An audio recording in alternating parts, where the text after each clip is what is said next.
Lo, we inspire thee as we inspired Noah and the prophets after him, as we inspired Abraham and Ishmael and Isaac and Jacob and the tribes, and Jesus and Job and Jonah and Aaron and Solomon, and as we imparted unto David the Psalms.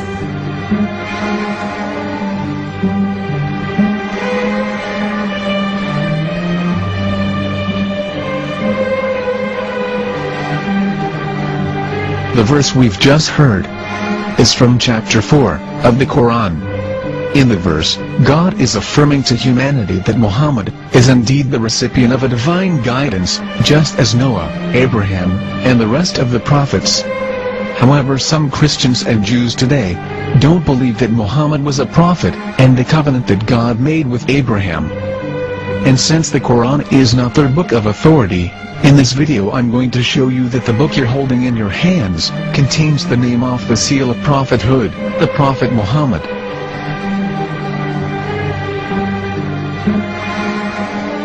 As known, the Old Testament was preserved in the Hebrew language. In the 5th chapter of the Shir HaShirim, which is one of the 5 Megillat or sacred scrolls that are part of the Hebrew Bible, or for short the Song of Solomon, as Christians know it today. That chapter is discussing someone. Jews will say it is discussing Solomon, while Christians will say it is discussing Jesus. Considering this is the Songs of Solomon, it would seem logical that it is discussing Solomon.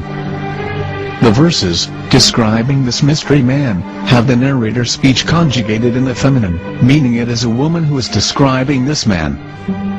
So it is possible that it is one of Solomon's wives discussing her husband Solomon.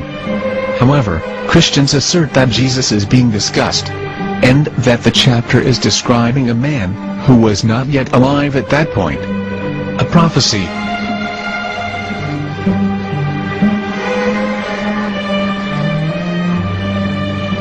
In reading the English translation of Song of Songs 5:16, it finishes the description by saying, "He is altogether lovely," but what most people don't know is that the name of that man was given in the original Megillat. Here is verse 16, and how it is written in ancient Hebrew, before introducing the vowels, in the 8th century. From the Hebrew Bible, on scripturetext.com. Here is the word in question.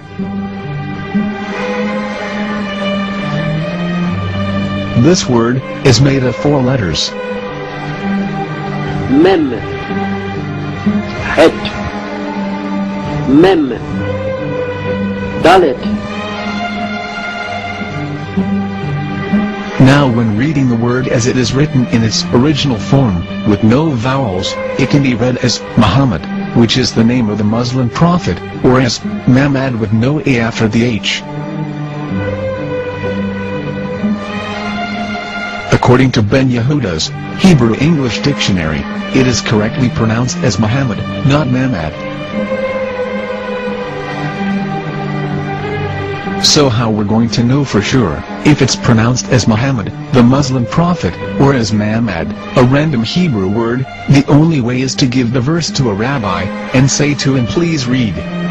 Here is the Song of Songs 5:16, and how it is read by a rabbi from a Hebrew Jewish site. Please notice, the im in Hebrew is a plural of respect.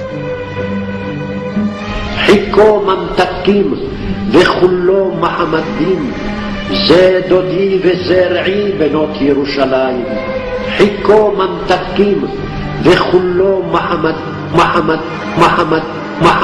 מחמדים, זה דודי וזרעי בנות ירושלים.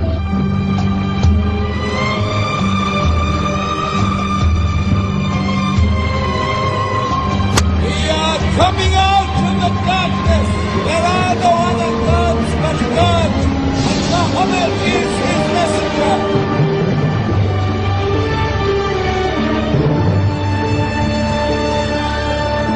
Let the world hear. חיכו ממתקים וכולו מחמדים, זה דודי וזרעי בנות ירושלים. חיכו ממתקים וכולו محمد محمد محمد محمد دين זה דודי וזרעי בנות ירושלים.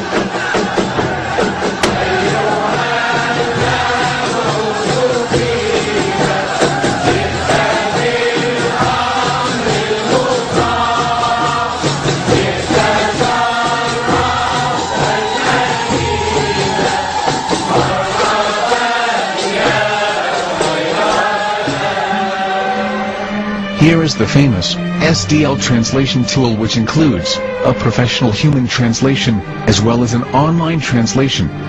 We're going to copy our Hebrew word of the Song of Songs directly from the Jewish site. It's the same site where you can hear the rabbi reading the verse in Hebrew. All links are in the description, so we're going to copy the word and paste it, and ask, please translate. Are they going to translate the meaning of the name of that person? As the Bible translators did. Which is the praised and the lovely one, or are they going to keep the name as it is? Well, see it yourself. Here is the World Lingo Translator. The result is the same. It's